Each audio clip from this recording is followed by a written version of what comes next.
Merhaba koçlar, gökyüzü gündemimize hoş geldiniz. Gökyüzü gündemimizde Güneş, Venüs ve Mars'ın kavuşumu var. Sevgili koçlar, Ocak 2026'nın ilk haftası kariyer ve toplumsal statünüzde büyük bir dönüm noktasına işaret ediyor. Güneş, Venüs ve Mars Oğlak Burcu'nda kavuşuyor 10. evinizde, yani kariyer, hedef ve toplumsal görünürlük alanında gerçekleşiyor. Üstelik bu kavuşum Jüpiter'e karşıt açıda, Satürn ve Neptün ise perde arkada geleceğin vizyonunu şekillendiriyor. Bu hem sahneye çıkma hem de uğruna savaştığınızı sorgulama zamanı. Bugünlerde enerjiniz son derece yüksek, Mars, Güneş ve Venüs ile birlikte hareket ettiği için kararlılığınız, çekiciliğiniz ve iddianız güçlü bir biçimde öne çıkıyor. Toplum önünde fark edilirsiniz. İnsanlar sizi lider, güvenilir ve sonuç odaklı görür. Ancak bu görünürlükte birlikte sorumluluklarınız da artar. Oğlak enerjisi size disiplin, sabır ve kalıcılık duygusu getiriyor. Artık yalnızca hızlı bir sonuç değil, kalıcı bir yapı inşa etme zamanı. Bir iş projesi, bir terfi ya da bir toplumsal rol devreye girebilir.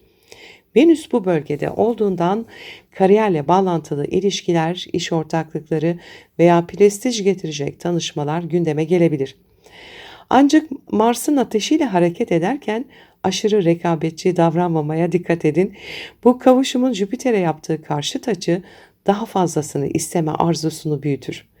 Kendinizi bir anda büyük hedeflerin ortasında bulabilirsiniz. Fakat unutmayın, Jüpiter Yengeç burcunda ve retro, yani büyüme ancak içsel güven duygusuyla mümkün. Ev, aile ve kariyer arasında dengeyi kurmadan başarı kalıcı olmaz. Bu dönemde bazı koçlar için ailevi konular veya ebeveyn figürleriyle ilgili ilişkiler gündeme gelebilir. Benim yolum mu, ailemin beklentileri mi sorusu sık sık aklınıza gelebilir. Ev iş dengesi tam anlamıyla sınanıyor. Eğer doğru yönetirseniz geçmişten gelen duygusal yükleri şifalandırabilir ve köklerinizi kariyer gücüyle yeniden yapılandırabilirsiniz. Satürn ve Neptün ise Balık burcunda duran halde kavuşum açısındalar, 12. evinizdeler. Bu perde arkasında uzun süredir olgunlaşan bir farkındalığın yüzeye çıkmak üzere olduğunu gösteriyor. Ruhsal alanda derin bir yeniden yapılanma söz konusu. İnançlarınız, motivasyonlarınız ve kontrol edemediğiniz konularla ilgili bir arınma başlıyor. Kendinizi adeta yeniden doğuma hazırlıyorsunuz. Uranüs'ün Boğa'daki seksteni finansal alanda sürpriz fırsatlar getirirken, Lilith'in Akrep'teki üçgeni size içsel korkularınızla yüzleşip gücünüzü sahiplenmeye davet ediyor. 6 Ocak'ta öncelikle Güneş ve Venüs kavuşuyor. 8 Ocak'ta ise Güneş, Venüs ve Mars kavuşuyor. Jüpiter'e karşıtlık yaptığında bunlar kariyerinizde büyük bir atılım enerjisi doğacak. Bir teklif, bir başarı ya da bir meydan okuma getirebilir. Ama unutmayın, Jüpiter retro, acele etmeyin, büyümeyi zamana bırakın. Bu enerji sizi başarıya çağırırken duygusal dengenizi de test edecek. Eğer iç dünyanızda barış halindeyseniz bu gökyüzü sizi zirveye taşıyabilir. Eğer duygusal temelleriniz zayıfsa başarı baskıya dönüşebilir. Merkür'ün Oğlak Burcu'ndaki konumu Kuzey Ay düğümüyle yaptığı seksil, Güney Ay düğümüyle yaptığı üçgende geçmişle gelecek arasında bir köprü kuruyor. Geçmiş deneyimlerinizi stratejiye dönüştürmeniz gerekiyor bu süreçte. Önceki iş tecrübeleri, eski bağlantılar, geçmişte yarım kalmış projeler şimdi yeniden gündeme gelebilir. Bu sefer olgunlukla daha bilinçli bir şekilde adım atma şansınız var. Kısacası sevgili koçlar, Ocak 2026'nın ilk haftasında sizler için kariyerinizde bir kırılma noktası görünüyor. Görünür oluyorsunuz, fark ediliyorsunuz ama aynı anda köklerinizi sağlamlaştırmanız isteniyor. Bu süreçte sakin kalın, stratejik düşünün ve adımlarını uzun vadeli planlarla atın. Gökyüzü size liderlik enerjisi sunuyor ama bu liderlik sabırla yoğrulmuş bir liderlik olmalı. Kendinizi kanıtlamak için değil, kalıcı bir miras bırakmak için harekete geçin. Ve unutmayın, bu kadar yoğun bir oğlak enerjisinde başarı yalnızca zirveye tırmanmak değildir. O zirvede kalabilmek için içsel disiplini koruyabilmektir. Ve siz bunu yapabilirsiniz. Gökyüzü sizi destekliyor. Yeter ki hızla değil, bilinçle ilerleyin. Mutlu, umutlu, huzurlu ve verimli bir süreç geçirmenizi diliyorum. Sevgiyle kalın.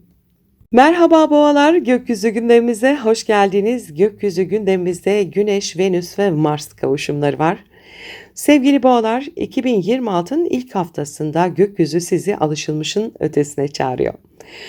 Öncelikle 6 Ocak'ta Güneş ve Venüs tam kavuşum yapacaklar. 8 Ocak'ta da Güneş, Venüs, Mars tam kavuşum açısında olacaklar. Bu sizin 9. evinizde Oğlak Burcu'nda. İnançlar, vizyon, yüksek öğrenim, seyahatler ve yaşam felsefesi alanınızı güçlü bir biçimde aydınlatıyor. Bu enerji sizin için hem zihinsel hem de ruhsal bir sıçrama noktası. Hayata bakışınızı yeniden tanımlıyor, sizi daha büyük düşünmeye, daha derin hissetmeye davet ediyor. Oğlağın disipliniyle birleşen bu üçlü kavuşum, hayat planınızı profesyonel bir temele oturtma kararlılığını getiriyor. Artık yalnızca güvende hissetmek değil, yeni bir anlam yaratmak istiyorsunuz. Belki bir eğitim kararı, yurt dışı bağlantılı bir iş fırsatı, bir yayın, bir hukuk süreci veya akademik bir dönüm noktası. Her neyse bugünlerde yönünüz genişliyor. Ancak unutmayın, genişleme sabırla adım adım gerçekleşmeli. Mars'ın bu kavuşuma dahil olması zihinsel cesaretinizi artıracak, Venüs'ün varlığı ise sürece ilham, zarafet ve ilişkisel destek katıyor. Güneş ise bu enerjiyi merkezileştiriyor. Bu benim inandığım yol diyorsunuz artık. 8 Ocak'ta ki kavuşum yani Güneş'in, Mars'ın ve Venüs'ün kavuştuğu tarih Yengeç burcundaki retro Jüpiter'e de karşıt açı yapacak. Bu karşıtlık bilgi ile duygu, mantık ile sezgi, uzak vizyon ile yakın çevre arasında bir çekişme yaratabilir. Bazı boğalar için bu taşınma veya yurt dışı bağlantılı kararlarda içsel bir ikilem olabilir. Diğerleri içinse aileyle fikir ayrılığı, ideolojik çatışma ya da eğitim iş dengesinde zorlanma anlamına gelir. Jüpiter yengeçte retro olduğundan geçmişte söyledikleriniz, unuttuğunuz sözler ya da yarım kalmış bir eğitim ya da seyahat planı şimdi yeniden gündeme gelebilir ama bu kez farklısınız, artık deneyimlisiniz ve daha net bir yön duygusuna sahipsiniz. Eğer kalbinizle aklınızı dengeleyebilirseniz bu gökyüzü size büyük bir atılım şansı sunar. Şimdi derin bir nefes alın çünkü bu süreç sadece dış dünyayı değil, iç dünyanızda dönüştürüyor. Satürn ve Neptün Balık burcunda kavuşum açısındalar 11. evinizde. Yani dostluklar, kolektif amaçlar ve topluluk bilinci alanında buluşuyorlar. Bu çevrenizi yeniden yapılandırma zamanı oluyor. Gerçek dostlukları fark ediyorsunuz. Kimlerin sizinle aynı ideali paylaştığını, kimlerin yalnızca yüzeysel bir enerji taşıdığını daha net görüyorsunuz. Bu farkındalık ruhsal anlamda bir arınmadır. Bazı sosyal bağlar çözülürken yerlerine çok daha anlamlı, vizyoner dostluklar ve topluluklar doğabilir. Bu kavuşumun Boğa burcundaki retro Uranüs'e yaptığı sekstil açı sizi özellikle finansal ve teknolojik yeniliklere açık hale getiriyor. Yeni bir gelir modeli, dijital bir platform ya da uluslararası bir iş bağlantısı bu dönemde karşınıza çıkabilir. Ama asıl güzellik Akrep burcundaki Lilith'in bu kavuşuma yaptığı üçgende saklı. Bu açı ilişkilerinizdeki derin tutkuları, tabuları, bastırılmış arzuları görünür kılacak. Artık korkularınızla yüzleşiyorsunuz ve güç kelimesinin anlamını yeniden yazıyorsunuz. Eğer bir ilişkide kontrol savaşları yaşadıysanız bu gökyüzü size özgürleşerek derinleşme fırsatı sunar. Merkür'ün Oğlak burcundaki ilerleyişi ve ay düğümleriyle yaptığı destekleyici açılar size karmik bir iletişim kapısı açıyor. Kuzey ay düğümüyle sekstil açısı yeni insanlarla tanışmanızın kaderinizi ilerleteceğini söylerken Güney ay düğümüyle yapılan üçgen açıda geçmişte öğrendiklerinizi geleceğe taşımayı kolaylaştırıyor. Eski bir öğretmen, eski bir fikir ya da geçmişteki bir seyahat deneyimi şimdi sizin vizyonunuzu büyütebilir. Sevgili boğalar, bu Ocak ayının ilk haftasındaki bu kavuşumlar sizlere inançla büyüyen sorumluluk temasını getiriyor. Artık sınırlarınızı genişletirken disiplinli kalmanız gerekiyor. Oğlağın öğrettiği şey her büyümenin bir yapı gerektirdiğidir. Yani hayallerinizi büyük kurun ama temellerinizi sağlam atın. Bu 2 gün kaderinizde yeni bir sayfa açma enerjisi taşıyor. Özellikle eğitim, yurt dışı, yayıncılık ve hukuki konularda. Ve son bir not, bu süreçte ruhsal inançlarınızla dünyevi başarılarınızı dengeleyin. Ne yalnızca mantık ne de yalnızca sezgi. İkisini birleştirdiğinizde evren size doğru kapıları açacaktır. Sevgili boğalar için bu dönem bir ufuk genişlemesi zamanı ve unutmayın, her yeni ufuk önce içsel cesaretle başlar. Siz cesarete zaten sahipsiniz. Şimdi o cesareti yönlendirme zamanı. Mutlu, umutlu, huzurlu ve verimli bir süreç geçirmenizi diliyorum. Sevgiyle kalın. Merhaba ikizler, gökyüzü gündemimize hoş geldiniz. Gökyüzü gündemimizde Güneş, Venüs ve Mars'ın Oğlak Burcu'ndaki kavuşumu var. Sevgili ikizler, 6 Ocak'ta Güneş ve Venüs tam kavuşum yapacaklar. 15 derece Oğlak Burcu'nda. 8 Ocak'ta da Güneş, Venüs, Mars 18 derece Oğlak Burcu'nda tam kavuşum yapacaklar. 2026'nın ilk haftasında gökyüzü size yüzeyin ötesini, perde arkasındaki derin enerjileri gösteriyor. Güneş, Venüs ve Mars Oğlak Burcu'nda kavuşuyor ve bu sizin 8. evinizde.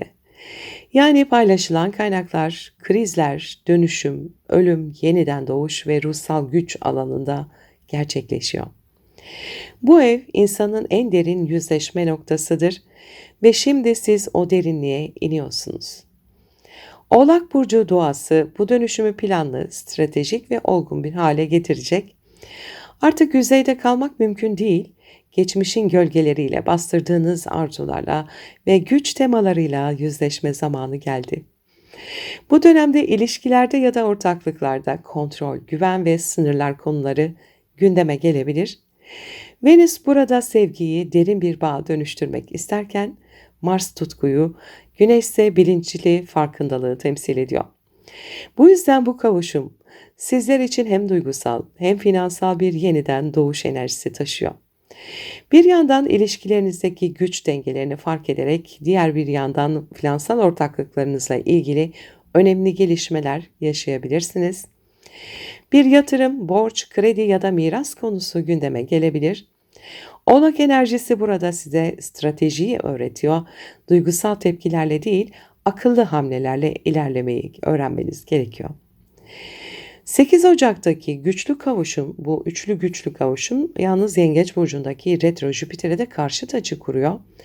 Bu karşıtlık maddi güven ile duygusal güven arasında bir gerilim yaratabilir. Belki bir ilişki içinde bağ kurmak mı, özgürleşmek mi ikilemini hissediyorsunuz. Belki de finansal olarak başkalarına ne kadar bağımlı olduğunuzu sorguluyorsunuz. Jüpiter yengeçte retro olduğundan geçmişte verdiğiniz duygusal destekler, paylaşımlar ya da güven testleri yeniden karşınıza çıkabilir. Bu bir enerji geri dönüşü dönemi. Ne verdiniz, ne aldınız? Artık bilançoyu çıkarma zamanı. Güneş, Venüs ve Mars birleşimi sizi güçlendirirken aynı zamanda size derin bir farkındalık kazandırıyor. Gerçek yakınlık, bağımlılık değil, karşılıklı güç alışverişidir. Bu farkındalığı içselleştirebilirseniz hem ilişkiler hem finansal konular kalıcı bir dönüşümden geçer. Bu sırada Satürn ve durağan Neptün Balık burcundaki kavuşum açısındalar sizin 10. evinizde, yani kariyer ve toplumsal statü alanında. Uzun vadeli hedeflerinizi yeniden şekillendiriyorlar. Artık bir hayalin peşinde ilerlemek istiyorsunuz ama bu kez daha gerçekçi bir temelde. Belki yıllardır ertelediğiniz bir vizyon şimdi olgunlaşıyor. Bu kavuşum sizi görünür kılacak ama önce sizin içinden geçmeniz gerekiyor. Neptün ilham verir, Satürn kalıcılık sağlar. Yani bir hayalinizi somutlaştırma fırsatıdır bu. Uranüs'ün Boğa burcundaki retro pozisyonuyla yaptığı sekstil açı perde arkasında bekleyen bir planın ansızın harekete geçebileceğini gösteriyor. Sanki biri perdeyi aralıyor, siz de gizli bir fırsatı fark ediyorsunuz gibi bir şey. Akrep burcundaki Lilith de bu kavuşuma üçgen açıda güç, sağlık dengesinde bastırılmış öfke veya içsel gerginliği serbest bırakma zamanı geldiğini gösteriyor. Bedeninizi, iç sesinizi ve sezgilerinizi dinleyin. Çünkü bu dönemde sezgileriniz olağanüstü güçlü. Eğer içsel farkındalığınızı kullanırsanız karmaşık bir durumu kolaylıkla çözebilirsiniz. Merkür ise Oğlak burcundaki konumuyla ay düğümlerine uyumlu açıda olacak. Size karmik iletişim alanına davet ediyor. Kuzey ay düğümüyle sekstil, güney ay düğümüyle de üçgen açı içinde geçmişin bilgeliğini geleceğin gücüyle birleştirmenizi sağlıyor. Geçmişte yaşadığınız bir kriz şimdi size rehber olacak. Bir konuşma, bir itiraf, bir farkındalık bu dönem sözcüklerin şifalandırma gücünü taşıyor. Sevgili ikizler, bu Ocak ayının ilk haftasındaki gökyüzü sizin için bir dönüşüm kapısı. Bir devre kapanıyor, yeni bir dönem başlıyor ama bu doğum kolay bir doğum değil. Tıpkı kelebek gibi önce kozanın içinde çözülmeniz gerekecek. Bu çözülme içsel gücünüzü fark etmenizi sağlayacak.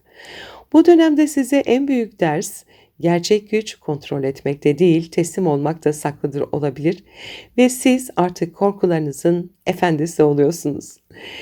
Venüs'ün zarafeti, Mars'ın cesareti, Güneş'in bilinci birleştiğinde siz kendi iç karanlığınızda ışık yakıyorsunuz ve bu ışık sizi 2026'nın en güçlü içsel yükselişlerinden birine taşıyacak.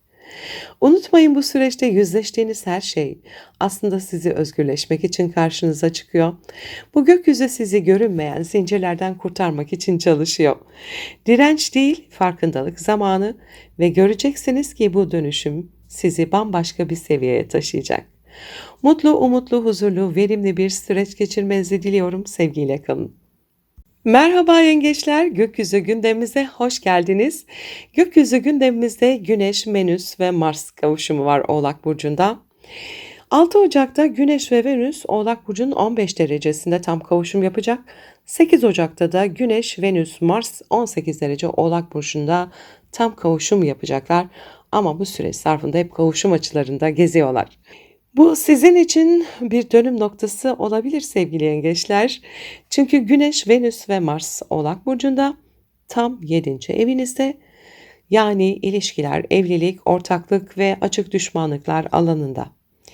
Bu güçlü gökyüzü ilişkilerinizdeki tüm dinamikleri açığa çıkarıyor. Kim gerçek anlamda yanınızda, kim sizi sadece kendi gücüyle tanımlamak istiyor, artık her şey görünür hale geliyor. Bu üçlü kavuşumun merkezinde Venüs var, yani sevgi, bağ kurma ve uyum enerjisi, ama yanında Mars'ta da var. Tutku, savaş ve dürtü. Güneş ise bu iki enerjiyi birleştirip gerçeği aydınlatıyor. Dolayısıyla bir dönem ilişkilerinizde hem yakınlık hem çatışma potansiyeli taşıyor. Bir ilişkiniz varsa bugünlerde duygular çok derinleşir, ancak aynı zamanda kim yönlendiriyor, kim teslim oluyor sorusu da belirginleşir. İlişkisi olmayanlar içinse bu gökyüzü güçlü bir tanışma enerjisi taşır, ama bu tanışma sıradan değil, sizi dönüştürecek nitelikte bir bağ işaret ediyor. Bu 8 Ocak'taki üçlü kavuşum Yengeç burcundaki retro Jüpiter'e de karşıtlık yapacak. Tam anlamıyla bir denge sınavı bu. Bir yanda siz, duygular, empati, güven ihtiyacı. Diğer yanda Oğlak, disiplin, mantık, sınır koyma isteği. Bu karşıtlık ben ile biz arasındaki çizgiyi yeniden çizmenizi istiyor. Belki bir ilişkinizde duygusal yoğunlukla sorumluluk duygusu çatışıyor olabilir. Belki de uzun süredir bastırdığınız bir öfke nihayet yüzeye çıkar, ama her şekilde bu enerji sizi olgunlaştırır. Bu dönemde kendinize şu soruyu sorun: gerçek sevgi kontrol etmek midir, yoksa özgür bırakmak mı? İşte bu gökyüzü size bunun cevabını öğretmek istiyor. Mars burada sizi daha cesur yaparken Venüs ilişkilere zarafet katıyor, Güneş ise kimliğinizi hatırlatıyor. Artık başkalarıyla kurduğunuz bağlarda kendinizi kaybetmeden sevebilmeyi öğreniyorsunuz. Bazı yengeçler için bu bir ilişkinin olgunlaşması, bazıları içinse bitmesi anlamına gelebilir. Ama her iki durumda da gökyüzü sizi özgürleştirecek. Çünkü artık sadece duygularla değil, farkındalıkla bağ kuracaksınız. Bu esnada Satürn ve Neptün de Balık burcunda kavuşum açısındalar, 9. evinizdeler. Yani inançlar, yaşam felsefesi ve uzak hedefler alanında yer alıyor. Hayat bakışınızı derinleştiriyor bu. Bir inanç sistemi, bir eğitim süreci ya da uzak bir yolculuk içsel farkındalığınızı güçlendirebilir. Neptün size ilham verirken Satürn bu ilhamı somutlaştırmanızı ister. Sanki uzun süredir hayalini kurduğunuz bir şeyi artık gerçekleştirme cesareti buluyorsunuz. Uranüs ise Boğa burcundan sekstil açı yapıyor buna. Dostlarınızdan veya sosyal çevrenizden gelen sürpriz bir desteği simgeliyor. Bir arkadaş, bir proje ya da bir grup bağlantısı size yeni bir yön açabilir. Akrep burcundaki Lilith'in bu kavuşuma yaptığı üçgense sizi yaratıcılığınız, tutkularınız ve duygusal ifadenizle buluşturuyor. Sanatla, yazıyla, müzikle, aşk enerjisiyle şifalanabilirsiniz. Bu dönem hem yaratıcı hem sezgisel olarak son derece verimlisiniz. İçinizdeki duygusal yoğunluğu üretkenliğe dönüştürün. Merkür'ün Oğlak burcundaki konumu ve ay düğümleriyle yaptığı uyumlu açılar ise ilişkilerde iletişimin kader belirleyici olacağını vurguluyor. Kuzey ay düğümüyle sekstil açı geçmişi aşmanızı kolaylaştıracak. Güney ay düğümüyle yapılan üçgen açı ise eski ilişki kalıplarını fark edip dönüştürmenizi sağlıyor. Konuşun ama duygularınızı bastırmadan konuşun. Aynı zamanda abartmadan ifade edin. Bu süreçte bir söz, bir karar ya da bir itirafta bulunma geleceğinizi şekillendirebilir. Sevgili yengeçler, bu dönem ilişkilerinizde yeni bir yapı kurma zamanı ama bu yapı artık alışkanlıklardan değil, bilinçten doğmalı. Güneş, Venüs, Mars kavuşumu size eşitlik ve karşılıklı olgunluk dersi getiriyor. Bir dönemin kapanıp yeni bir dönemin başladığı bu evrede kalbinizden geçen her şey bir sınavdan geçecek. Ama ödül büyük. Gerçek bağlar, sağlam temeller ve kalıcı sevgi. Unutmayın, bu kadar yoğun oğlak etkisi altındayken duygularınızı bastırmak değil, yönetmek önemli. Kırılganlık sizin zayıflığınız değil, sezgisel gücünüzdür. Ve siz o sezgisel güçte 2026'nın en önemli duygusal farkındalıklarından birine adım atıyorsunuz. Gökyüzü size diyor ki kalbini koru ama kapatma. Sev ama kendini kaybetmeden. Bağ kur ama kendi merkezinde kal.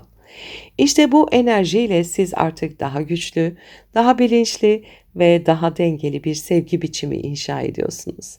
Hem kişisel hem ruhsal bir olgunlaşma evresi bu. Mutlu, umutlu, huzurlu ve verimli bir süreç geçirmenizi diliyorum. Sevgiyle kalın. Merhaba aslanlar, gökyüzü gündemimize hoş geldiniz. Gökyüzü gündemimizde Güneş'in, Venüs'ün ve Mars'ın Oğlak Burcu'ndaki kavuşumları var. Sevgili aslanlar, 6 Ocak'ta Güneş ve Venüs 15 derece Oğlak Burcu'nda tam kavuşum yapacaklar. 8 Ocak'ta da Güneş, Venüs, Mars 18 derece Oğlak Burcu'nda tam kavuşum yapacaklar. 2026'nın ilk haftasında gökyüzü sizden parlamanızı değil, parlarken üretmenizi istiyor. Çünkü bu kavuşumlar sizin 6. evinizde. Yani çalışma hayatı, günlük düzen, sağlık ve hizmet alanında gerçekleşiyor. Bu enerji sıradan işlerin arkasında büyük bir ustalık doğurabilir. Artık detaylarda mükemmelliği yakalama, disiplini güçle birleştirme, görev bilicini sanat haline getirme zamanındasınız. Bu üçlü kavuşum yoğun çalışma ama büyük kazanım dönemini başlatıyor. Mars size motivasyon ve hız verirken Venüs yaptığınız işe estetik ve zarafet katıyor. Güneş ise tüm bu çabayı görünür kılıyor. Yani çabanız boşa gitmeyecek çünkü bu gökyüzü emeğin taçlandığı anı temsil ediyor. Ancak 8 Ocak'taki üçlü kavuşum Yengeç burcundaki retro Jüpiter'e de karşıt açı yapıyor. Bu karşıtlık görünürdeki başarıyla içsel doyum arasında bir gerilim yaratabilir. Bir yanda sorumluluklar, hedefler, planlar, diğer yanda duygusal ihtiyaçlar, dinlenme isteği, huzur arayışı. Belki de son dönemde çok fazla sorumluluk aldınız. Bu karşıtlık size dengeyi koru diyor. Evet, çalışmak kutsal ama tükenmeden üretmek daha da değerli. Yengeçteki Jüpiter retro olduğundan geçmişte bastırdığınız duygusal yorgunluklar yeniden yüzeye çıkabilir. Bedeniniz size sinyaller verebilir. Unutmayın, 6. ev yalnızca iş değil, aynı zamanda beden, sağlık ve günlük ritimdir. Bu yüzden bugünlerde stres, uyku, beslenme ve enerji yönetiminiz çok önemli. Mars sizi hızlandıracaktır ama Venüs size zarif bir denge kurmayı hatırlatıyor. Kendinizi yormadan da üretken olabilirsiniz. İşte gerçek ustalık burada. Bu dönemde iş arkadaşlarıyla veya ast-üst ilişkilerinde güç çekişmeleri yaşanabilir ama bu çekişmeler aslında sizi olgunlaştırır. Oğlak enerjisi sabırla inşa edilen başarının enerjisidir. Yani her ne olursa olsun stratejik kalın, anlık duygularla değil uzun vadeli hedeflerle ilerleyin. Gökyüzü size şunu söylüyor: eğer kalıcı bir iz bırakmak istiyorsan sabrını disipline dönüştür. Bu esnada Satürn ve Neptün de Balık burcunda kavuşum açısındalar. 8. evinizdeler. Finansal veya duygusal derinliklerde bir yeniden yapılandırma süreci bu. Belki bir borç, bir ortak, yatırım ya da duygusal bağ, kredi, miras konuları da güven teması gündeme gelebilir. Neptün burada sınırları bulanıklaştırırken Satürn netleşmeyi öğretir. Yani artık kime ne kadar enerji veya kaynak verdiğinizi daha bilinçli görüyorsunuz. Uranüs'ün Boğa burcundaki sekstili kariyer alanınızda sürpriz fırsatlar getirirken Akrep burcundaki Lilith'in üçgeni ise size içsel gücünüzü hatırlatıyor. Eviniz, kökleriniz veya geçmişle ilgili bastırılmış bir duygu şimdi özgürleşebilir. Bu köklerden güç alma dönemidir. Merkür ise Oğlak burcunda ay düğümleriyle uyumlu açılar içinde iletişimin kaderle bir ilgisi olduğundan bahsediyor. Kuzey ay düğümünün sekstil açısı kariyer yönünüzde yeni bir yol açabilir. Güney ay düğümüyle üçgen açısı geçmiş tecrübelerinizi artık stratejik bir avantaja dönüştürmenizi sağlar. Yani geçmiş hatalarınız artık size yol gösteriyor. Sevgili aslanlar, bu gökyüzü size üretken bir yeniden doğuş getiriyor. Artık yalnızca sahnede değil, sahne arkasında da güçleniyorsunuz. Oğlak enerjisi sizi mükemmeliyetin çıraklığından ustalığına taşıyor. Güneş, Venüs, Mars kavuşumu yaptığın her şeyde tutkunu yeniden keşfet diyor. Ama unutmayın, bu başarı sadece egonuzu parlatmak için değil, topluma bir değer sunmak için de geliyor. Venüs'ün varlığı burada çok kıymetli, sevgiyle yaptığınız her şey büyüyecek. Mars ise sizi daha çok çabalayın diye değil, daha akıllı çalışın diye dürtüyor. Güneş ise size hatırlatıyor, gerçek güç disiplinli bir kalpten doğar. Ve eğer bu gökyüzünde bedeninizi, zihninizi ve duygularınızı uyum içinde tutabilirseniz, 2026 yılı sizin için uzun vadeli bir profesyonel zirvenin temellerini atacak. Çünkü siz artık sadece bir yıldız değil, ışığını yönlendirmeyi öğrenmiş bir lider oluyorsunuz. Unutmayın, Güneş sizin yöneticiniz ve şimdi Güneş Oğlağın disipliniyle birleşerek size şunu öğretiyor: parlamak doğuştandır ama kalıcı olmak seçimindir. Mutlu, umutlu, huzurlu, verimli bir süreç geçirmenizi diliyorum. Sevgiyle kalın. Merhaba Başaklar, gökyüzü gündemimize hoş geldiniz.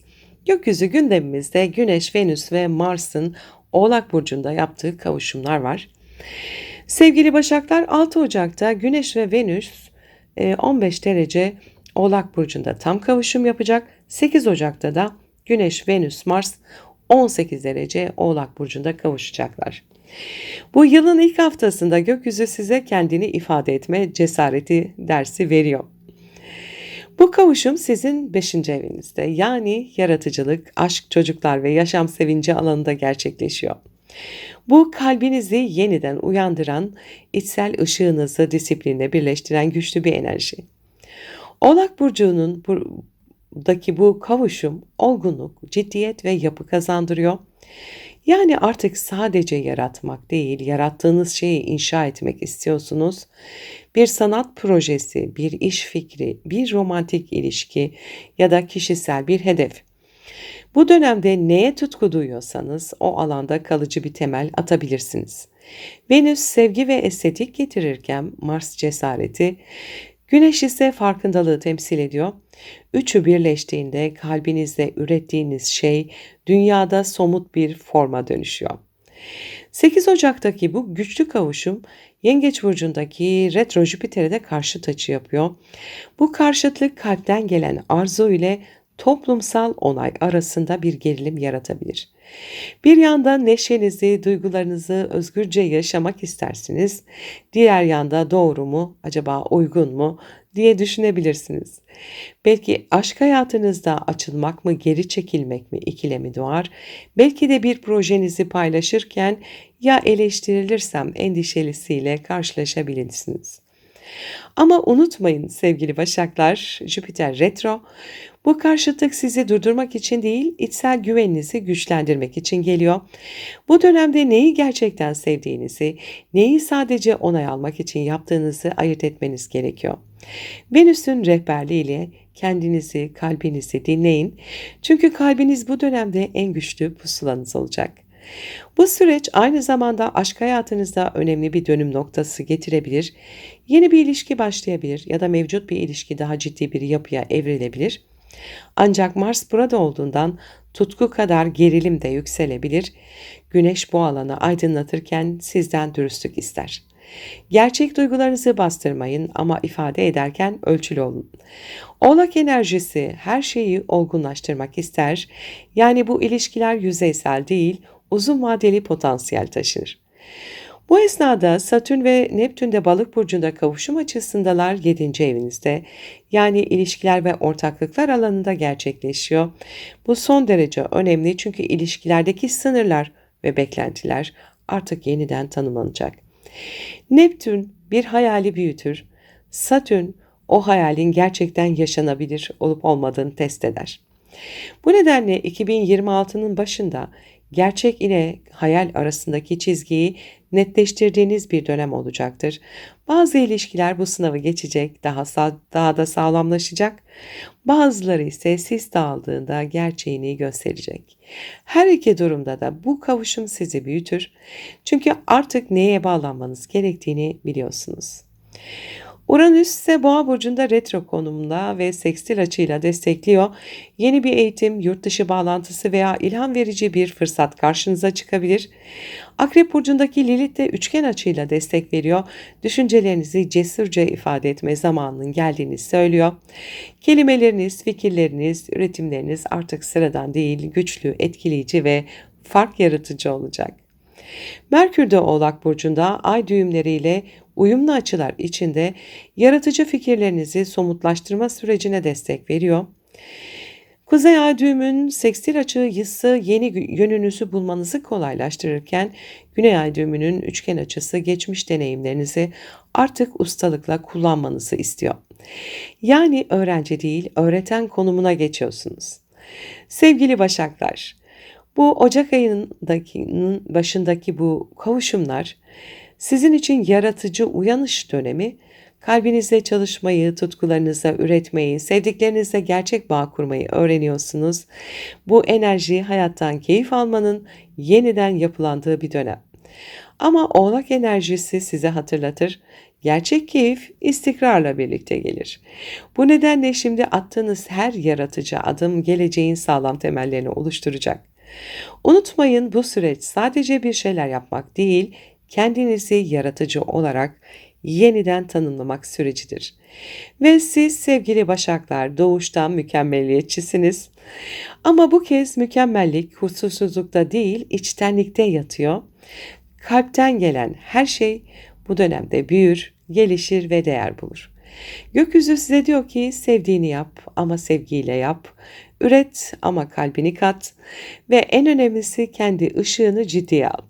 Bu dönemin sonunda yalnızca daha üretken değil, daha mutlu ve daha bütün bir siz ortaya çıkacak. Mutlu, umutlu, huzurlu, verimli bir süreç geçirmenizi diliyorum. Sevgiyle kalın. Merhaba teraziler, gökyüzü gündemimize hoş geldiniz. Gökyüzü gündemimizde Venüs, Güneş ve Mars'ın Oğlak Burcu'ndaki kavuşumları var. 6 Ocak'ta Güneş ve Venüs 15 derece Oğlak burcunda tam kavuşum yapacaklar. 8 Ocak'ta da Güneş, Venüs ve Mars 18 derecede Oğlak burcunda tam kavuşum yapacaklar.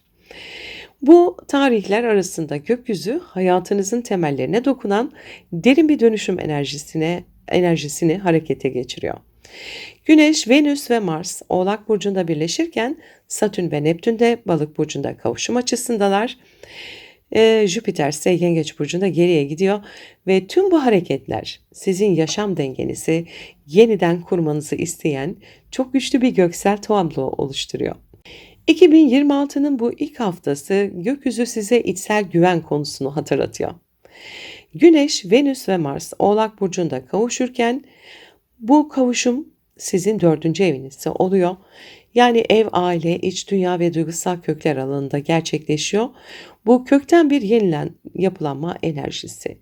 Hem içsel hem fiziksel düzeyde. Yaşam alanınızı düzenleme, bir ev değişikliği yapma, aile ilişkilerini yeniden tanımlama veya geçmişle barışma sürecini başlatabilir bu. Venüs burada bulunduğu için bu yeniden yapılanma zarif ve sevgi dolu bir tonda ilerler.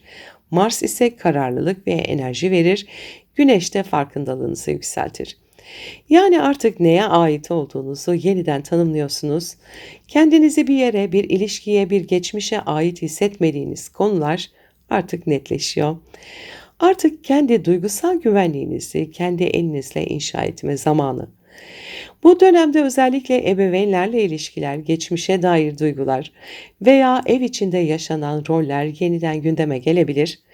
Bastırılmış öfke, çözülmemiş kırgınlıklar şimdi yüzeye çıkabilir. Ama bu bir kriz değil, bir arınma. Oğlak enerjisi size diyor ki geçmişi duygusallıkla değil, olgunlukla yeniden düzenle. Yani artık köklerinizi iyileştiriyorsunuz. Bu geleceğinizin sağlamlaşmasını sağlayacak. 8 Ocak'taki Güneş-Venüs-Mars kavuşumu Yengeç burcundaki retro Jüpiter'e de karşıt açıda olacak. Kariyer alanınızda veya toplumsal statünüzde bir gerilim oluşturabilir bu.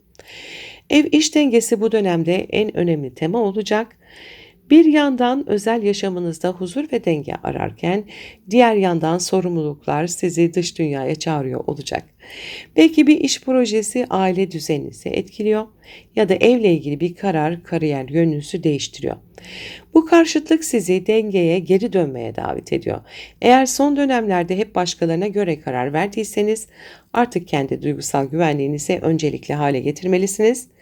Jüpiter yengeçte retro olduğu için dışarıdan gelen destek değil içsel güç şimdi en önemli öğretmeniniz olacak. Venüs'ün varlığıyla birlikte bu dengeyi sevgiyle, zarafetle kurabilirsiniz. Ama Mars enerjisi sabırla hareket etmezseniz duygusal patlamaları tetikleyebilir bu süreçte. Bu yüzden sakin olun, adım adım ilerleyin. Ve bu sırada Satürn'de Neptün'de Balık burcunda kavuşum açısındalar sizin 6. evinizde.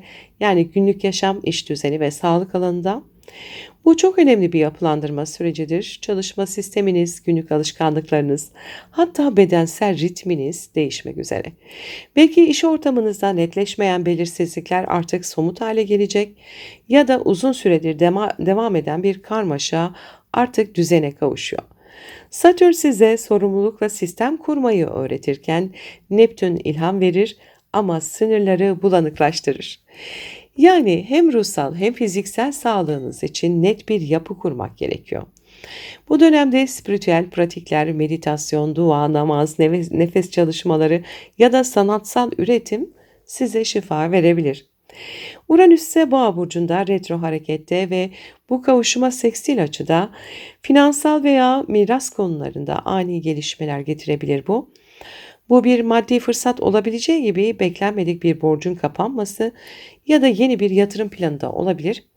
Akrep burcundaki Lilith de üçgen açıyla destek veriyor, duygusal özgürleşmeyi vurguluyor. Artık kimin için yaşadığınız değil, kendiniz için nasıl yaşadığınız önem kazanacak. Köklü bir içsel dönüşümle artık kendi değerlerinizi korumayı öğreniyorsunuz. Merkür de Oğlak burcunda ay düğümleriyle uyumlu açıda geçmişle ilgili aile meselelerinde çözümün iletişimle geleceğini gösteriyor. Kuzey ay düğümünün sekstil açısı duygusal olgunluk yönünde ilerlemenizi isterken Güney ay düğümünün üçgen açısı ise geçmişin yükünü bilgelikle bırakmanızı sağlıyor. Yani bu defa aynı hatayı değil, farkındalığı taşıyorsunuz. Sevgili teraziler, bu gökyüzü size diyor ki yeni bir hayat kurmak istiyorsan önce içsel zeminini sağlamlaştır ve siz bunu zarafetle yapabilirsiniz. Oğlak enerjisi sizden duygularınızı bastırmanızı değil, onları yapılandırmanızı istiyor. Ev, aile, iç dünya hepsi yeniden biçimlenecek ama bu kez temelleri sevgiyle atacaksınız. Unutmayın, Venüs burada, yani yönetici gezegeniniz tam da sahnede. Bu demektir ki atacağınız her sevgi dolu adım uzun vadede size huzur ve başarı olarak dönecek. Mars size cesaret getirirken Güneş artık görün, artık kendin ol diyor. Bu yeni bir hayat düzeninin doğum anı bence ve sonunda o klasik terazi dengesine yeniden kavuşacaksınız ama bu kez başkaları için değil, kendiniz için kurulmuş bir dengeyle. Mutlu, umutlu, huzurlu, verimli bir süreç geçirmenizi diliyorum. Sevgiyle kalın. Merhaba akrepler, gökyüzü gündemimize hoş geldiniz. Sevgili akrepler, gökyüzü gündemimizde Güneş, Venüs ve Mars'ın Oğlak Burcu'ndaki kavuşumları var. 6 Ocak'ta Güneş ve Venüs 15 derece Oğlak'ta tam kavuşum yapacaklar. 8 Ocak'ta da Güneş, Venüs ve Mars 18 derece Oğlak Burcu'nda tam kavuşum yapacaklar. 2026'nın ilk haftasında gökyüzü zihinsel enerjinizi olağanüstü bir güce dönüştürüyor. Güneş, Venüs ve Mars Oğlak Burcu'nda kavuşuyor ve bu birleşim sizin 3. evinizde, yani iletişim, düşünce, eğitim, kardeşler ve yakın çevre alanında gerçekleşiyor. Bu kelimelerinizin, fikirlerinizin ve düşüncelerinizin hayatınıza yön verme potansiyeli taşıdığı güçlü bir dönem. Venüs burada düşüncelerinize zarafet ve diplomasi getirir. Mars da üzerinize güç ve etki katar. Güneş ise farkındalığınızı arttırarak zihninizi aydınlatır. Artık ne düşündüğünüz, ne söylediğiniz, hatta nasıl iletişim kurduğunuz doğrudan kaderinizi şekillendiriyor. Bir konuşma, bir yazı, bir teklif, bir fikir paylaşımı bu dönemde attığınız iletişim adımları uzun vadeli sonuçlar doğurabilir. 8 Ocak'taki üçlü kavuşum Yengeç Burcu'ndaki retro Jüpiter'e de karşıtlık yapıyor. Zihinsel olarak büyüme arzusuyla inançlarınız veya vizyonunuz arasında bir gerilim oluşabilir. Bir yandan gerçekleri net bir biçimde görmek istiyorsunuz. Diğer yandan içsel sezgileriniz farklı bir yöne çekiyor sizi olabilir. Yengeç'teki retro Jüpiter, geçmişteki bir eğitim, seyahat veya hukuki konunun yeniden gündeme gelmesine neden olabilir. Belki bir planı yeniden gözden geçirmeniz gerekir ya da doğru yol bu mu diye sorgulamaya başlayabilirsiniz. Bu karşıtlık size diyor ki zihninle kalbin arasında bir köprü kur, sadece mantıkla değil sezgilerinizle de karar verin. Venüs burada bu köprüyü sevgiyle kurmanıza yardımcı olur. Mars ise düşüncelerinizi eyleme dönüştürme cesareti verir. Yani bu dönem yalnızca konuşma zamanı değil, düşündüğünü yaşama geçirme zamanı. Bu süreçte kardeşler, yakın akrabalar veya yakın çevreyle ilişkilerde gündeme gelecektir. Belki bir iletişim kopukluğu, belki geçmişten gelen bir yanlış anlaşılma şimdi çözülür. Ama bunu yaparken sabır, ölçü ve olgunluk çok önemli. Oğlak enerjisi doğru zaman, doğru söz ilkesini vurguluyor. Yani duygusal patlamalar değil, stratejik ifadeler etkili olur. Bu esnada Satürn ve Neptün de Balık burcunda kavuşum açısındalar ve 5. evindeler. Yani aşk, yaratıcılık ve çocuklar alanında gerçekleşiyorlar. Ve bu kalbinizdeki idealle gerçekler arasında bir denge kurma süreci. Belki uzun zamandır bir ilişki veya yaratıcı proje hakkında hayaller kuruyorsunuz. Şimdi bu hayali somutlaştırma zamanı geldi.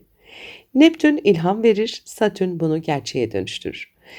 Yani artık sevginizi, yeteneğinizi veya tutkunuzu gerçek bir forma sokma zamanı. Bu dönemde aşk ciddi bir boyut kazanabilir. Geçici duygular değil, birlikte inşa etme enerjisi ön planda çünkü. Uranüs ise Boğa burcunda retro harekette ve sekstil açıyla bu kavuşuma destek veriyor. İlişkilerde beklenmedik açılımlar getirebilir. Yeni bir bağlantı ya da sürpriz bir işbirliği gündeme gelebilir. Lilith de Akrep Burcu'ndan üçgen açıyla sizi tamamen özgürleştiriyor. Artık kendinizi gizleyemiyorsunuz. Duygularınızı bastırmadan ama gücünüzü koruyarak ifade etmeyi öğreniyorsunuz. Bu içsel zincirlerin kırıldığı bir dönem. Merkür de Oğlak Burcu'nda ay düğümleriyle uyumlu açıda sözlerinizin karmasal etkisini güçlendiriyor. Kuzey ay düğümüyle yaptığı seksil açı iletişimle kaderinizi ileriye taşımanızı sağlarken Güney ay düğümüyle yaptığı üçgen açı ise geçmiş deneyimlerinizi bilgelikle kullanmanızı sağlar. Yani artık aynı hatayı değil, aynı bilgeliği tekrarlıyorsunuz. Sevgili akrepler, bu gökyüzü size diyor ki, zihin kalbin hizmetkarı olduğunda gerçek güç ortaya çıkar. Siz sözlerinize dönüştürme gücüne sahip bir burçsunuz ve şimdi bu güç disiplinle birleşiyor. Artık sadece derin düşünen değil, derin etki yaratan biri oluyorsunuz. Bu dönem eğitim, medya, yazı, sosyal medya veya iletişim temalı her alanda sizi öne çıkarabilir. Kelimelerinizin titreşimi insanların kalbinde yankı bulabilir. Ama Oğlak enerjisi size şunu hatırlatacak: gerçek etki sabırla kurulan saygıdan doğar. Dolayısıyla bu dönemi hem zihinsel ustalığınızı hem sezgisel rehberliğinizi birleştirerek değerlendirin. Kendi sesinizi bulun. Çünkü bu ses 2026'da birçok kapıyı açacak anahtarınız olacak. Ve unutmayın sevgili akrepler, artık geçmişin sessizliği değil, geleceğin sözü sizde. Gücü doğru kullanın çünkü bu gökyüzü sizi kaderinizin yazarlığına dönüştürüyor. Mutlu, umutlu, huzurlu, verimli bir süreç geçirmenizi diliyorum. Sevgiyle kalın. Merhaba yaylar, gökyüzü gündemimize hoş geldiniz. Gökyüzü gündemimizde Güneş, Venüs ve Mars'ın Oğlak Burcu'ndaki kavuşumları var. 6 Ocak'ta Güneş ve Venüs 15 derece Oğlak Burcu'nda tam kavuşum yapacak ve 8 Ocak'ta da Güneş, Venüs ve Mars 18 derece Oğlak Burcu'nda kavuşacaklar. 2026'nın ilk haftasında sevgili yaylar, gökyüzü size çok net bir tema getiriyor: değer ve istikrar. Güneş, Venüs ve Mars Oğlak Burcu'nda kavuşuyor ve bu kavuşum sizin ikinci evinizde, yani para, kazanç, özdeğer ve güven duygusu alanında gerçekleşiyor. Bu hem maddi hem manevi anlamda kendi değerinizi ispat etme dönemidir. Venüs burada finansal konularda bereket, işbirliklerinde kazanç ve estetik yatırımlar getirir. Mars hedeflerinizi somutlaştırma cesareti verir. Güneş ise tüm bunları görünür kılar. Yani artık emeğinizin karşılığını alma zamanı geldi. Fakat bu gökyüzü size sadece para kazanmayı değil, kazandığınız şeyi nasıl yönettiğinizi de sorgulatıyor. Harcamalarınız, kaynak yönetiminiz, özgüveniniz hepsi yeniden tanımlanacak. Bu kavuşumun Oğlak Burcu'nda olması finansal yapı kurma, istikrar sağlama ve uzun vadeli kazanç planları oluşturma enerjisini güçlendiriyor. Artık geçici fırsatlar değil, kalıcı sistemler kurmak istiyorsunuz. Belki bir işinizi resmileştirebilir, yeni bir gelir kapısı açabilir ya da mesleki yönünüzü sağlamlaştırabilirsiniz. Ancak 8 Ocak'taki Güneş-Venüs-Mars kavuşumu Yengeç Burcu'ndaki retro Jüpiter'e de karşıt açı yapıyor. Bu benim ile bizim arasındaki dengeyi sorgulatan bir görünüm. Bir yandan kişisel güvenliğinizi kurmak istiyorsunuz, diğer yandan da başkalarının desteğine, ortak kaynaklara ya da duygusal bağlara ihtiyaç duyuyorsunuz. Jüpiter'in retro olması bu konuda geçmiş deneyimlerinizi yeniden gündeme getirebilir. Belki daha önce finansal bir ortaklık yaşadınız, belki biriyle değer algınız karıştı. Şimdi bu temalar tekrar karşınıza çıkabilir. Gökyüzü size diyor ki gerçek güven dışarıdan değil, içeriden gelecek. O yüzden bu dönemde dışsal onay, maddi güvence veya başkalarının onayı yerine kendi özdeğerinize odaklanın. Venüs size kendini sevmenin de bir yatırım olduğunu, Mars size öz saygını korumanın da bir mücadele olduğunu hatırlatacak. Bu enerjiyle birlikte artık neye değer verdiğinizi netleştireceksiniz. Bu sırada Satürn ve Neptün de Balık burcunda kavuşum açısındalar, 4. evinizdeler. Ev, aile ve içsel temel alanında. Bu geçmişle ilgili duygusal bir yapılanma sürecinden bahsediyor. Aile ilişkileriniz, kökleriniz, hatta çocuklukta oluşan güven duygularınız bu dönemde yeniden şekillenebilir. Belki aile içinde sınır koymak, bir evi taşımak veya duygusal bağları yeniden tanımlamak gerekebilir. Satürn size sınır koymayı, Neptün ise bağışlamayı öğretir. Yani bu dönem hem duygusal hem ruhsal temellerinizi güçlendirmenin zamanıdır. İçinizdeki ev yıkılmıyor, yeniden inşa ediliyor. Uranüs ise Boğa burcunda retro harekete ve sekstil açıyla destek veriyor. İş ve çalışma hayatında sürpriz fırsatlar getirebilir bu açısı. Beklenmedik bir görev, yeni bir gelir modeli veya teknolojiyle ilgili bir gelişme gündeme gelebilir. Akrep burcundaki Lilith'in üçgen açısı ise gizli bir içsel gücü aktive ediyor. Belki kimsenin fark etmediği bir alanda parlayacak ya da kendi iç direncinizle imkansızı mümkün hale getireceksiniz. Bu enerji bastırılmış potansiyelin özgürleşmesidir. Merkür ise Oğlak burcunda, o da ay düğümleriyle uyumlu açıda finansal konularda zekanızla öne çıkmanızı sağlayacak. Kuzey ay düğümü sekstil açısıyla maddi konularda uzun vadeli fırsatları desteklerken Güney ay düğümü üçgen açısıyla geçmiş deneyimlerinizi artık bilgelikle kullanmanızı istiyor. Yani finansal hatalar değil, dersler artık sizin sermayeniz olacak. Sevgili yaylar, bu gökyüzü size diyor ki değerini dışarıda arama. Senin içsel güvenin dış dünyadaki bolluğunu belirleyecek. Artık ne kadar kazandığınız değil, kendinize ne kadar inandığınız belirleyici olacak. Oğlak enerjisi sizi sabırla inşa etmeye çağırıyor. Bu dönemde attığınız küçük ama istikrarlı adımlar 2026'nın ilerleyen aylarında büyük maddi ve manevi kazanca dönüşecek. Unutmayın, Jüpiter sizin yönetici gezegeniniz, şu anda retro. Ama size diyor ki dışarıda koşmadan önce içsel bir pusulada ayarla. Ve bunu yaptığınızda yeniden büyüme evresine güçlü bir şekilde geçeceksiniz. Venüs burada sizi zarafetle destekleyecek, Mars kararlılığınızı parlatacak. Bu dönem kendi değerinizi eylemle kanıtlama dönemi ve siz sevgili yaylar artık bunu yalnızca ideallerle değil, gerçek sonuçlarla göreceksiniz. Gökyüzü size gerçek özgürlük kendi değerini bildiğinde başlar diyor. Mutlu, umutlu, huzurlu, verimli bir süreç geçirmenizi diliyorum. Sevgiyle kalın. Merhaba oğlaklar, gökyüzü gündemimize hoş geldiniz. Gökyüzü gündemimizde Güneş, Venüs ve Mars'ın sizin burcunuzda kavuşumu var. 6 Ocak'ta Güneş ve Venüs sizin burcunuzda Oğlak burcunda kavuşacak. Tam kavuşumdalar. 8 Ocak'ta da Güneş, Venüs ve Mars tam kavuşum açısında olacaklar. 18 derece Oğlak burcunda. Bu yılın ilk haftası sizin için adeta bir astrolojik milat gibi. Güneş, Venüs ve Mars Oğlak burcunda kavuşuyorlar. Yani tüm ışıklar, enerjiler ve tutkular sizin üzerinizde birleşiyor. Bu birleşme ben kimim, ne istiyorum ve artık nasıl bir hayat inşa etmek istiyorum soruları da derinleştiriyor. Bu kimlik ve yön değişimi enerjisi. Güneş sizin farkındalığınızı, Venüs kendinize duyduğunuz sevgiyi, Mars ise iradenizi temsil ediyor. Bu üçü bir araya geldiğinde evren size diyor ki artık kendini yeniden tanımla. Geçmişin sınırlarından çık, kendi kaderini yeniden yaz. Son yıllarda sizi zorlayan, bazen sorumluluklarla bunaltan enerjiler şimdi meyve vermeye başlıyor. Mars size yapabilirim cesaretini, Venüs ise hak ediyorum hissini kazandırıyor.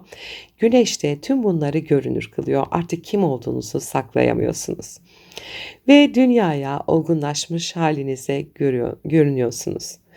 Bu kavuşumun Oğlak burcunda olması tüm bu dönüşümün somut, kalıcı ve stratejik bir temele oturduğunu gösteriyor.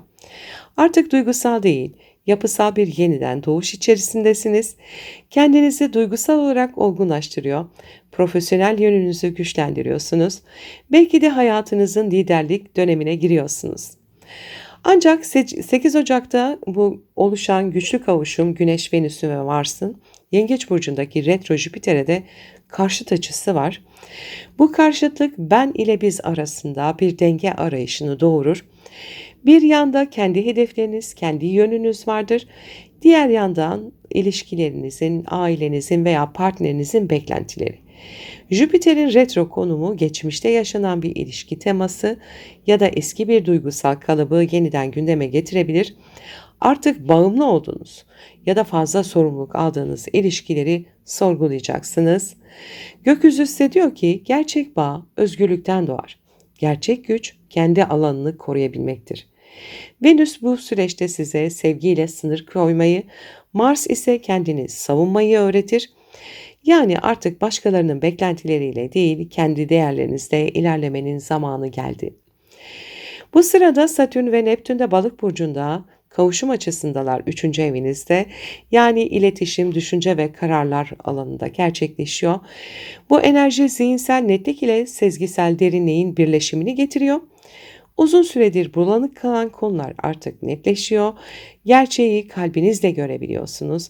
Belki yeni bir eğitim, yazı, proje veya sözleşme gündeme gelebilir. Ama bu kez hayal değil, gerçekleşebilir bir plan olarak. Satürn somut adım at derken Neptün ilhamla yön bul diyor. Yani akıl ve sezgiyi birleştirme zamanı. Uranüs ise Boğa burcunda retro harekette ve bu kavuşuma sekstil açıyla destek veriyor.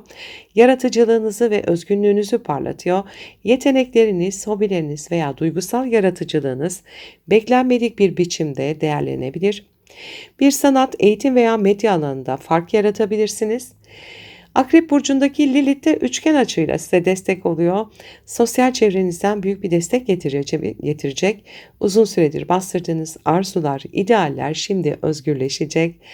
Belki de bunu artık yapabilirim dediğiniz bir karar alacaksınız ve o karar sizi tamamen yeni bir döneme taşıyacak. Merkür de burcunuzda yine ay düğümleriyle uyumlu açıda karar ve iletişim alanında güçlü bir farkındalık getirecek Merkür. Kuzey ay düğümüyle yaptığı sekstil açı kariyer yönünüzü güçlendirecek. Güney ay düğümüyle yaptığı üçgen açıda geçmiş deneyimlerinizi bilgelikle kullanmanızı sağlayacak. Yani bu defa aynı döngüye değil yeni bir yöne doğru gidiyorsunuz. Sevgili oğlaklar, bu gökyüzü size diyor ki kendini artık yeniden doğur. Artık kimliğinizin kontrolü tamamen sizin elinizde. Sizden beklenen sadece çalışmak değil, kendi vizyonunuzu yaratmak. Venüs burada size zarafetle ilerleme gücü verirken Mars ise kararlılık kazandıracak. Güneş ise diyor ki kendini artık gizleme. Parla. Çünkü sen bu dönemin taşıyıcı enerjisisin. Unutmayın, Oğlak burcu bir zirve sembolüdür. Bu kavuşum sizin kendi zirvenize tırmanmaya başladığınız o ilk büyük adımı temsil ediyor. Eğer bu dönemde cesaretinizi disiplinle birleştirirseniz 2026 yılı hayatınızın en kalıcı başarılarından birini başlatacak. Gökyüzü size fısıldıyor. Güç sabırla birleştiğinde kader olur. Ve siz sevgili oğlaklar kaderinizi yeniden yazmaya hazır mısınız? Mutlu, umutlu, huzurlu ve verimli bir süreç geçirmenizi diliyorum. Sevgiyle kalın. Merhaba kovalar, gökyüzü gündemimize hoş geldiniz. Gökyüzü gündemimizde Güneş, Venüs ve Mars'ın Oğlak Burcu'ndaki kavuşumları var. 6 Ocak'ta Güneş ve Venüs 15 derece Oğlak'ta tam kavuşum yapacak. 8 Ocak'ta Güneş, Venüs ve Mars 18 derece Oğlak'ta kavuşacaklar.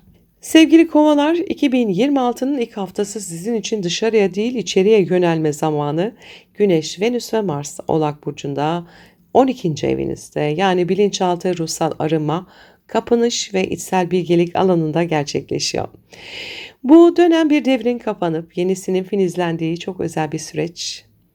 12. ev enerjisi genellikle görünmeyeni, perde arkasını, sezgileri ve ruhun derinliklerini temsil eder.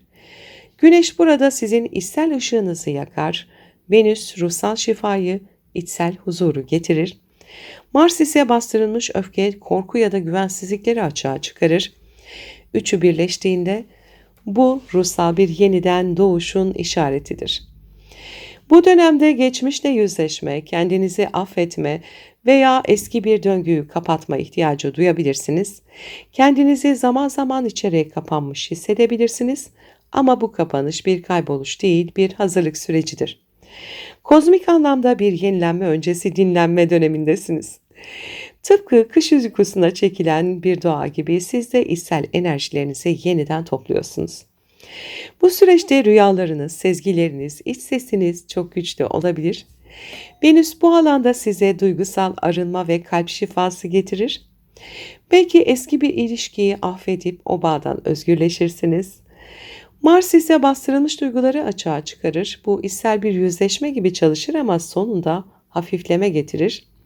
Güneş de tüm bu karanlığın içinden doğan farkındalığı aydınlatır. Ancak 8 Ocak'taki Güneş, Venüs ve Mars kavuşumu Yengeç burcundaki retro Jüpiter'e de karşıt açı yapacak. Bu açı bilinçaltı temalarla günlük hayat düzeniniz arasında bir denge kurmanızı ister. Bir yanda ruhsal yenilenme isteği, diğer yanda iş, sağlık ve sorumluluk alanlarında devam eden yükleriniz. Jüpiter'in retro olması, geçmişte ihmal ettiğiniz bedensel ya da ruhsal sağlığınızı yeniden bakma zorunluluğunu getirebilir. Gökyüzü size diyor ki ruhunu iyileştirmeden bedenin sağlıklı olamaz. Bu nedenle bu dönemde dinlenmek, meditasyon yapmak, dua etmek, terapiye başlamak ya da içsel bir inzivaya çekilmek çok destekleyici olabilir. Bu esnada Satürn ve Neptün de Balık burcunda kavuşum açısındalar ikinci evinizde, yani değer, kazanç ve güven duygusu alanında. Bu maddi güveni ruhsal değerlerle dengeleme zamanıdır. Artık sadece kazanmak değil, anlamlı şekilde üretmek isteyeceksiniz. Belki gelir modeliniz değişir ya da yeteneklerinizi daha sezgisel, daha yaratıcı bir alanda kullanmaya başlarsınız. Satürn burada sizi somut adımlar atmaya iterken Neptün ideallerinizi hatırlatır. Yani bu enerjiyi hayalini sistemle birleştir der. Uranüs ise Boğa burcunda retro harekette sekstil açıyla destek atıyor. Ev, aile ve iç güvenlik konularında ani farkındalıklar getirebilir. Bir taşınma, yaşam alanı düzenlemesi ya da geçmişten gelen ailevi bir temanın çözülmesi mümkün. Akrep burcundaki Lilith ise üçgen açıyla destek veriyor. Kariyer hayatınızda bastırılmış bir arzunun artık görünür olmasını sağlar bu. Belki yıllardır ertelediğiniz bir hedefi hayata geçirmek istiyorsunuz ve bu enerji gizli bir güç rezervini aktive eder ve siz farkında olmadan yeniden doğmaya başlarsınız. Merkür ise o da Oğlak burcunda ay düğümleriyle uyumlu açıda. Ruhsal içgörüleriniz şimdi net bir vizyona dönüşebilir. Kuzey ay düğümüyle yaptığı sekstil bilinçaltı farkındalıkları gelecek planlarınıza entegre etmenizi desteklerken, Güney ay düğümüyle yaptığı üçgen açı da geçmiş karmalarınızı bilgelikle çözmenizi sağlar. Yani artık neden hep aynı döngüleri yaşıyorum diye sorduğunuz konularda farkındalık kazanıyorsunuz. Sevgili kovalar, bu gökyüzü size diyor ki sessizlikte yeniden doğ, çünkü sessizlikte ruhunun sesi yankılanır. Artık dış dünyanın gürültüsünden değil, içsel sezgilerinizden yön bulma zamanı. Oğlak enerjisi size istikrar kazandırır, Venüs kalbinizi yumuşatır. Mars ise cesur kılar ve Güneş tüm bu içsel dönüşümden yeni bir siz doğurur. Bu dönemde attığınız her küçük ruhsal adım önümüzdeki aylarda hayatınızda büyük bir yenilenmeye zemin hazırlayacak. Kendinizi soyutlamaktan korkmayın. Çünkü bu yalnızlık bir kapanış değil, başlangıcın habercisi. Gökyüzü size fısıldıyor. Gerçek yenilenme görünmeyen yerde başlar. Ve siz sevgili kovalar, görünmeyeni görme gücünüzle geleceği yeniden inşa etmeye hazırlanıyorsunuz. Mutlu, umutlu, huzurlu ve verimli bir süreç geçirmenizi diliyorum. Sevgiyle kalın. Merhaba balıklar, gökyüzü gündemimize hoş geldiniz. Gökyüzü gündemimizde Güneş, Venüs ve Mars'ın Oğlak burcundaki kavuşumları var. 6 Ocak'ta Güneş ve Venüs 15 derece Oğlak burcunda tam kavuşum yapacaklar. 8 Ocak'ta da Güneş, Venüs, Mars 18 derece Oğlak burcunda tam kavuşum yapacaklar. Sevgili balıklar, 2026'nın ilk haftası sizin için derin bir farkındalık, güçlü bir yön değişimi ve içsel uyanış dönemini başlatıyor. Güneş, Venüs ve Mars 11. evinizde kavuşuyor. Gelecek planları, dost çevresi ve idealleriniz alanında gerçekleşiyor bu. Bu birleşme artık hangi hayali gerçeğe dönüştürmek istiyorum sorusunu kalbinizin tam ortasına yerleştirecek. Oğlak burcu enerjisi burada size istikrarlı hedefler belirleme ve hayallerinizi somutlaştırma gücü verirken, Artık sezgisel olarak hissettiklerinizi planlı bir sistemle gerçeğe dönüştürme zamanı geldi. Venüs bu alanda size sosyal çevreden sevgi ve destek getirecek. Mars bu destekleri eyleme dökte cesareti getirecek. Güneş de sizi lider konumuna taşıyacak. Artık sadece hissetmek değil, harekete geçmek gerekiyor. Bu kavuşum aynı zamanda çevrenizde önemli bir güç birliği doğurabilir. Yeni dostluklar, yeni grup çalışmaları veya sosyal projeler içinde yer alabilirsiniz. Kimi balıklar için bu dönem kendi vizyonlarını insanlarla paylaşma, kitlelere hitap etme ya da toplumsal bir etki yaratma zamanı olacak. Ama unutmayın, bu kez Oğlak enerjisiyle hareket ediyorsunuz. Yani hayalinizin sağlam bir temele oturması gerekiyor. Evren size diyor ki hayalini sistemle buluştur, o zaman ancak büyüyebilir. 8 Ocak'taki bu üçlü kavuşum Yengeç Burcu'ndaki retro Jüpiter'e de karşıt açı yapacak. Bu açı sizin yaratıcılık ve vizyon alanınızı harekete geçiriyor. Bir yanda kendi idealleriniz, diğer yanda duygusal arzularınız, aşk hayatınız ve kalbinizden gelen ses. Jüpiter'in retro konumu geçmişte yaşanmış bir aşk, yaratıcı proje veya duygusal deneyimi yeniden gündeme getirebilir. Çocuklarla ilgili bir konu da olabilir. Belki de artık bu hayali başka bir şekilde yeniden kurmalıyım diyorsunuz. Venüs ve Jüpiter arasındaki bu karşıtlık duygusal olarak tatmin olma ihtiyacınızı yükseltir ama Mars burada sizi uyarıyor. Bu kez hayal değil, gerçek sonuç istiyorsunuz. Bu sırada Satürn ve Neptün Balık burcunda kavuşum açısındalar sizin burcunuzda ve bu hayatınızda uzun süreli, uzun vadeli bir yön değişimi anlamına geliyor. Satürn yapı kur derken Neptün ilhamını takip et diyor. İkisi bir araya geldiğinde bu hayalinizi somutlaştırma dönemi. Belki yıllardır içinizde büyüttüğünüz bir amaç artık ete kemiğe bürünüyor. Ama bunun için netlik, kararlılık ve disiplin gerekiyor. Bu enerji size diyor ki rüyayı koru ama sınırları da belirle. Bu kavuşum aynı zamanda kimliğinizi yeniden de şekillendiriyor. Artık ben kimin sorusuna daha olgun, daha net bir yanıt verebileceksiniz.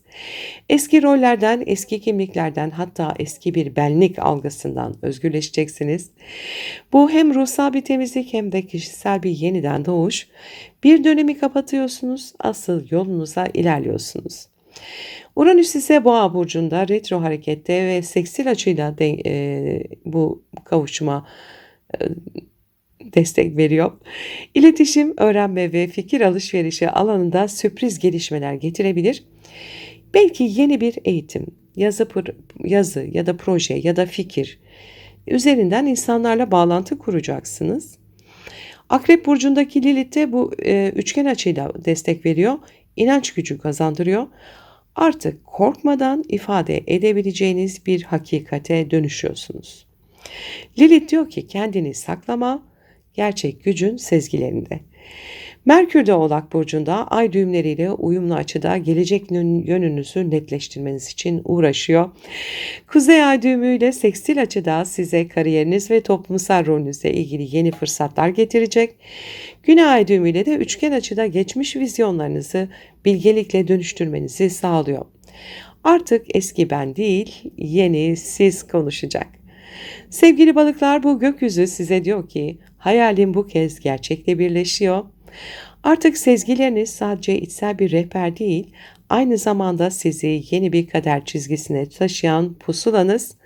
Satürn ve Neptün size hem vizyon hem disiplin kazandırıyor. Bu birleşim sizi uzun yıllar sürecek bir ustalık dönemine hazırlıyor. Venüs ve Mars size kararlılık getirirken Güneş sizi görünür kılacak. Yani artık arka planda kalma dönemi bitti. Vizyonunuzu inşa edeceksiniz. Gökyüzü size fısıldıyor. Rüyandan uyanma, onu gerçekleştir. Ve sevgili balıklar, 2026'da bunu yapabilecek sezgiye, güce ve inanca artık sahipsiniz. Mutlu, huzurlu ve verimli bir süreç geçirmenizi diliyorum. Sevgiyle kalın.